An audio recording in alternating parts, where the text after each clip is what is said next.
What's up guys, I'm Lee Morris from fstoppers.com, and today I'm going to be comparing the iPhone 7 Plus camera to a DSLR. For years now, we've been hearing that the camera inside your cell phone is capable of replacing a professional level DSLR. Even at the iPhone 7 Plus release, Apple said that this camera had DSLR quality. I'm a little sick of hearing that, and so I was just complaining to Patrick and saying, you know, I'm sick of all of these camera manufacturers saying that they have DSLR quality when it's not even close to DSLR quality. Patrick actually argued with me and said, you know, the iPhone 7 camera probably is pretty close to at least an older DSLR at this point. And I said, no way, you're never gonna get the sharpness, you're never gonna get the ISO performance, you're never gonna get the versatility. And so he said, well, you know what, set up a test. So that's what we're doing today. We have 7 little tests that we're gonna put each of these cameras through and see which camera actually is best in each category. Now, let's talk about the camera that we will be comparing the iPhone 7 Plus to. This is the Nikon D300S. This is a much older DSLR. It's about 7 years old at this point, but we chose this camera because it's relatively cheap, especially if you buy it used online. And it's 12 megapixels, so it's the exact same megapixels as the camera on the iPhone 7 Plus. Now, you might be arguing, Lee, oh my gosh, this isn't a professional camera anymore, it's so old and the technology's so old. Yes, that is true, but I made a lot of money with this camera. This was my main camera for probably 4 years. We filmed every single F-Stoppers original video for like 2 years on this camera, and I shot every single wedding for 3 or 4 years on this camera. So don't tell me this isn't a professional camera. Obviously, you could spend $5 to get a much nicer camera today, but if we're talking about a fair comparison here, this camera and lens cost about $400 or $500. This phone cost about $1,000, but you have to keep in mind this is a smartphone. It can do so much more than just take pictures. So for the first test, it's just about image quality in ideal lighting situations. So what I did is I stepped outside, I took a picture of some houses with both cameras, and then transferred the files to the computer to take a look at them. I was shocked at how well the iPhone 7 Plus did. I was just so sure that the DSLR was going to absolutely destroy it. Even though the megapixels are the exact same, I knew that the lens was going to be better and the sensor was going to be better. But man, you really have to zoom in all the way to 100% to see a significant difference. And if you look hard in the shadows, you can see a lot more noise in the iPhone 7 Plus, but man, it is an incredible looking shot if you have an ideal amount of light. Now, one of the main reasons somebody's going to buy a DSLR over a point-and-shoot camera is because it's so freaking fast. You know, you can just hold the button down and snap pictures away. You're not going to miss a thing.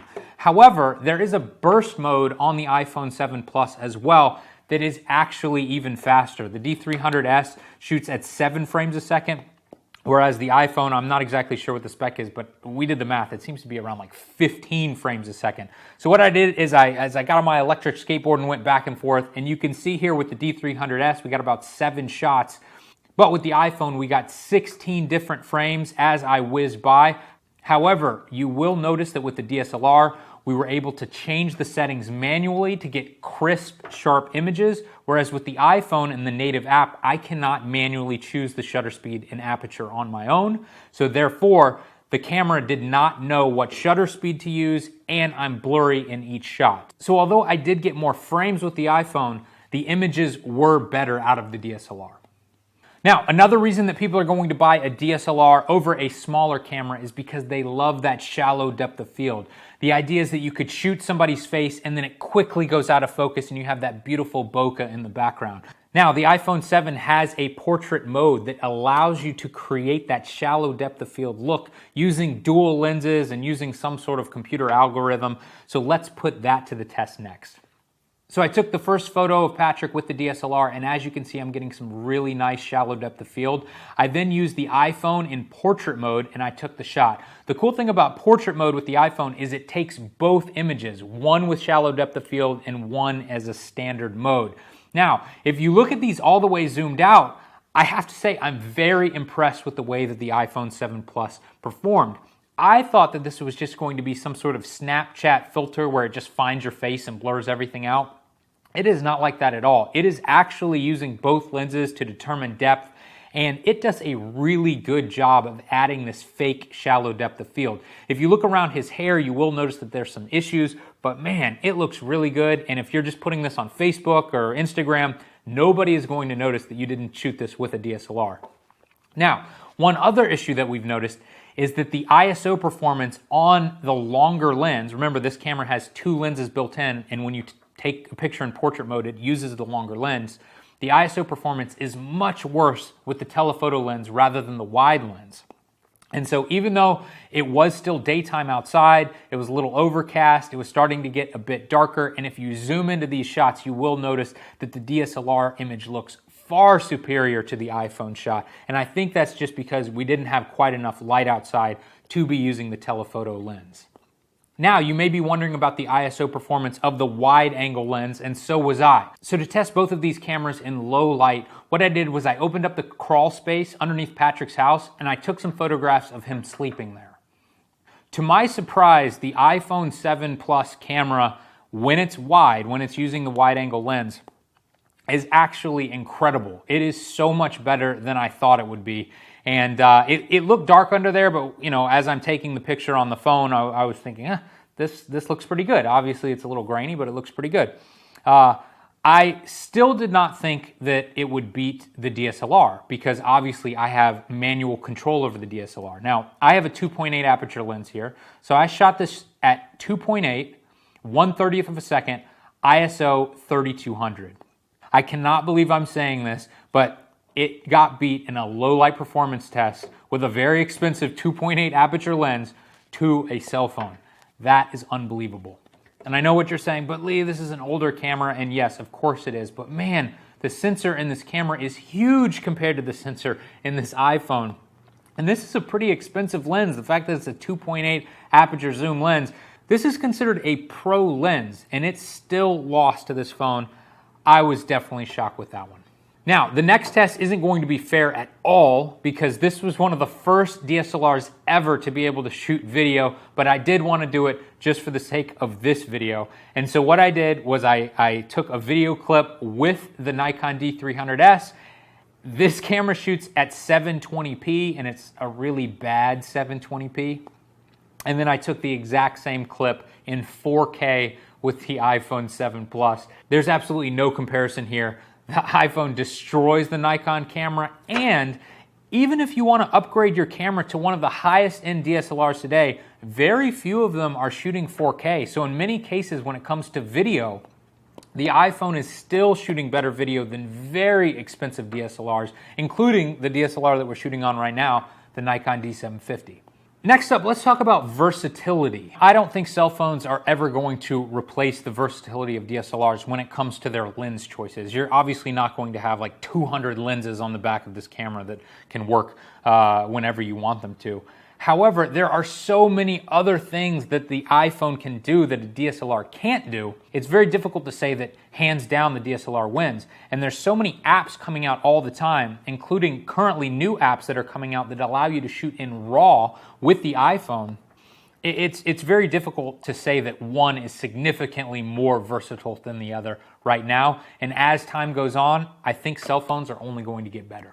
The final test is a durability test, and I can remember when this camera came out and what Nikon was bragging about was how durable it was, and they have weatherproofing, and if you open each one of these little gates here, there's this rubber that goes all the way around, and they were saying you could shoot a sports team outside with this while it's raining and it's not going to leak, and man, I thought that was the coolest thing. Now, that's all well and good. However, the new iPhone 7 Plus is supposed to be completely waterproof. It's not just weatherproof, it is waterproof. So for this final test, we decided to figure out which camera actually was the most durable. I filled up a bathtub, and as you can see, I put the iPhone 7 down in the water, and it worked like a champ. It's kind of like magic. I can't think of many situations where I'm submerging my phone, but being able to do it and know that the phone will be totally fine is really exciting. Next, we put the Nikon D300S in the tub as well, and immediately I saw bubbles.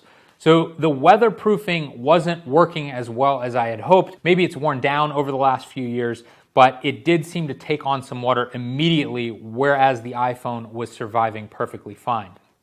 Now, one issue that you will find with the iPhone is that as soon as the screen gets wet, you can no longer use it. So although I can change the lenses when the phone is out of the water by pressing the little zoom in button, the second this phone goes under the water, the screen no longer works and I can't change the lenses anymore.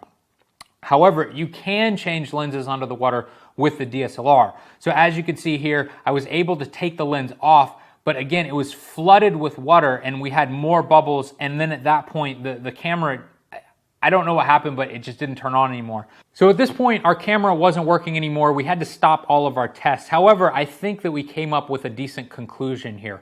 In most cases, I would still say that the DSLR is superior to an iPhone. And man, it really should be, especially if you're looking at current DSLRs. But I have to admit, the iPhone 7 Plus was leaps and bounds better than I ever expected it to be. And it got really close to the quality of this DSLR in a few of the tests. And in like the ISO test and in the video test, it destroyed this camera. I cannot believe it. I thought that the DSLR, even though it's older, would easily beat a cell phone when it came to low light performance, but I was wrong. And I can just see in the next year or 2 or 3, these cameras are going to get better and better and better. And if these DSLR manufacturers don't keep trying to push the envelope, they just keep making the same old thing, it's not going to be too long until the iPhone actually is just as good as a DSLR.